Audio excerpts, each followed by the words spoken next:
Hey, I'm Garrett. I'm one of the owners of AB Fab, and this is my 2014 F-150. So right now I'm running our front kit. So 2-wheel drive, 4-inch lift spindle. This is a version 1, and we're pulling about 18 inches of travel on a 2-wheel drive setup.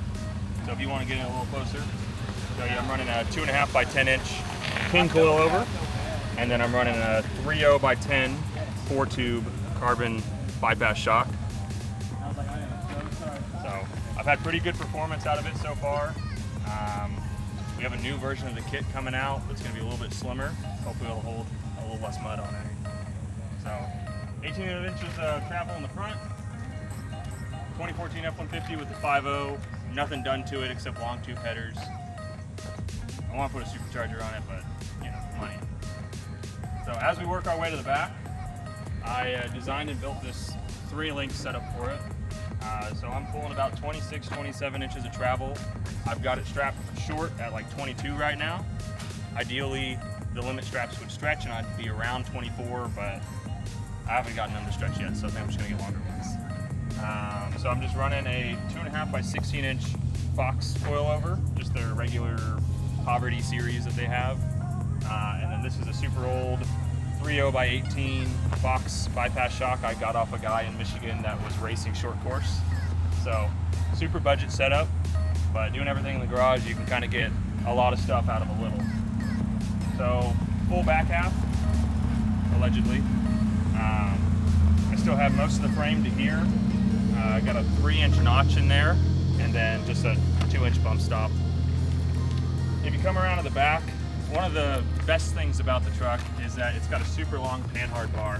So you can see it basically touches my caliper on this side and runs all the way almost to the caliper on that side. And it's like 52 inches long. So as I travel through the suspension, I only get about 1.5 inches to side axle movement. So that makes all the joints happy. And I'm pretty sure that's less than the stock Gen 3 Raptor with their setup, and they only get like 14 inches of travel. So I've been pretty happy with it. I'd open the trunk for you, but we actually just broke the latches last night. Too much mud.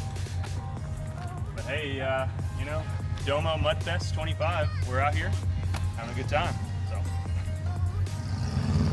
cool. Sweet.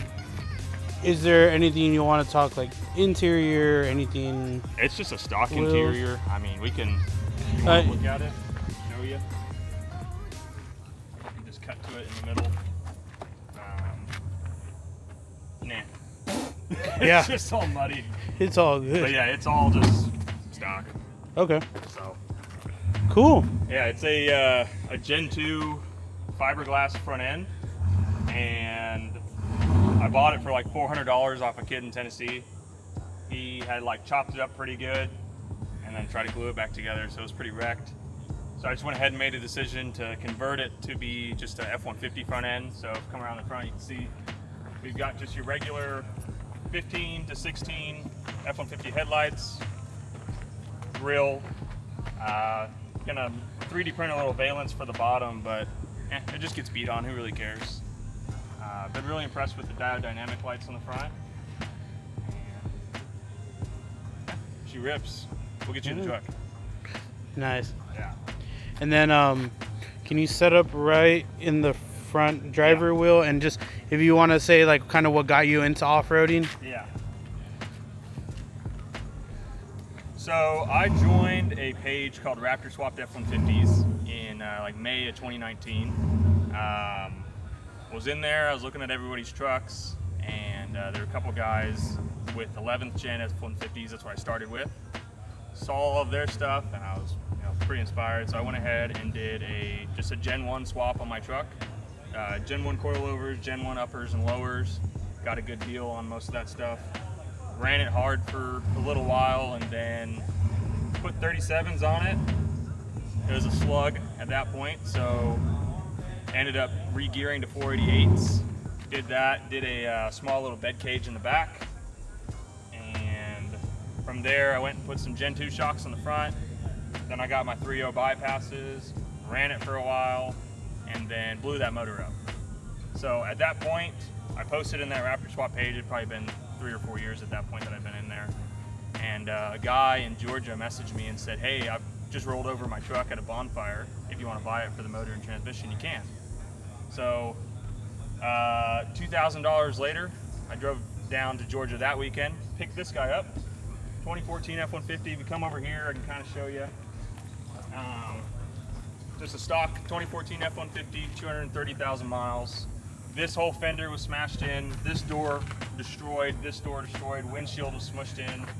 You can still kind of see it's a little crinkled up here, cab, and then this whole back corner completely smushed in.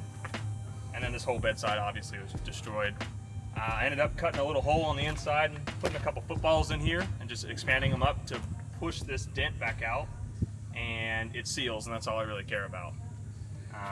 So bought 2 new doors out of the junkyard. I took the fiberglass off my 11th gen and put it on here, and replaced all the airbags. State of Tennessee got it as a rebuilt title so I could drive it on the road.